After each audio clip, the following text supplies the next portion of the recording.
Abidjan, 10 janvier 2021, il est 17h30. Nous sommes à la résidence du président Henri Konan Bédié. Son protocole se met en place. Quelques instants après, le protocole accueille le président de l'Union pour la démocratie et la paix en Côte d'Ivoire, Dr Albert Twakes Mabry, accompagné d'une forte délégation.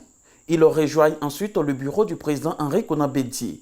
Près d'une demi-heure d'échange, Albert Twakes Mabry et sa délégation en sortent et s'ouvrent à la presse pour expliquer dans un premier temps les raisons de sa visite.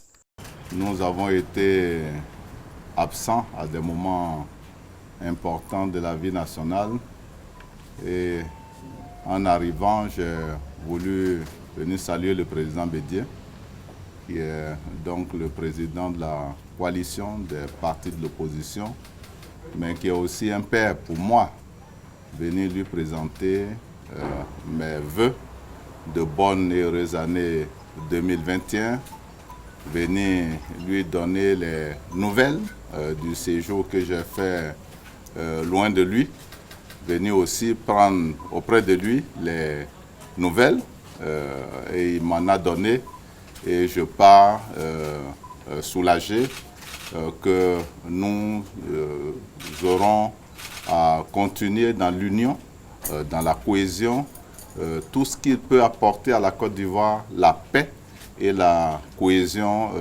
voulue de tous. Vous savez que nous sommes une république et une république, ça se nourrit de démocratie qui devient un pan de notre culture républicaine. Dans ce sens-là, nous avons donc agi ensemble et je voudrais donc aujourd'hui lui dire merci pour toute l'affection qu'il m'a toujours portée, qu'il continue de me porter, qu'il a manifesté vis-à-vis de mes collaborateurs pendant ces quelques moments d'absence. Voilà le sens de ma présence ici ce soir et je voudrais vraiment remercier l'ensemble de ses collaborateurs, le secrétaire exécutif du PDCI par intérim, le directeur de cabinet par intérim qui sont à ses côtés et qui, avec les miens, ont donc assisté aux échanges que nous avons eu cet après-midi. Relativement à la poursuite judiciaire engagée en son encontre, Mabry a dit: Vous ne me voyez pas bien fondé d'en parler puisque ce n'est pas moi qui annonce les poursuites ou les abandonne.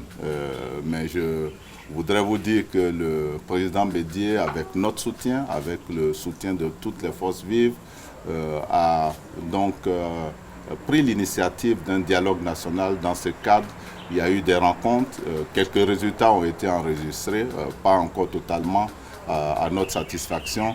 Si cela peut ramener donc les positions dans le sens de bâtir ensemble la cohésion, de mettre en liberté les acteurs politiques pour qu'ils puissent participer à la vie politique nationale, notamment aux élections législatives, ce serait une bonne chose. En ce qui me concerne, j'ai été heureux de noter que le président Finguessan a été mis en liberté. Il me semble que c'est le même jour et sous le même régime que des poursuites ont été annoncées contre nous. Évidemment, je pense que c'est toujours une similitude de situation, mais ce n'est pas à moi de faire une déclaration à ce sujet. Actualité oblige. Mabry Twakes a abordé la question des législatives. Vous avez entendu donc la déclaration de l'opposition. Évidemment, l'UDPCI est membre de cette coalition et il est évident que c'est une question qui est prise en charge déjà par les partis de l'opposition. À la question de savoir où était-il depuis le blocus des résidences des personnalités de l'opposition, le président de l'UDPCI explique. J'étais en Côte d'Ivoire parce que j'étais partout et nulle part. Ce que je sais, c'est que j'étais loin de cette maison. J'étais loin des miens. Vous les avez vus s'exprimer seuls, mais ils sont restés comme nous l'avons toujours voulu, dans le sens du bon ton, attachés à la démocratie, à la paix, attachés à la nation. Et nous sommes là pour reprendre notre place, pour continuer à construire la Côte d'Ivoire que nous aimons tous. Il faut rappeler qu'après la grave crise post-électorale qu'a connue la Côte d'Ivoire, le président de l'UDPCI a dû s'éclipser de la scène politique pour des raisons de sécurité.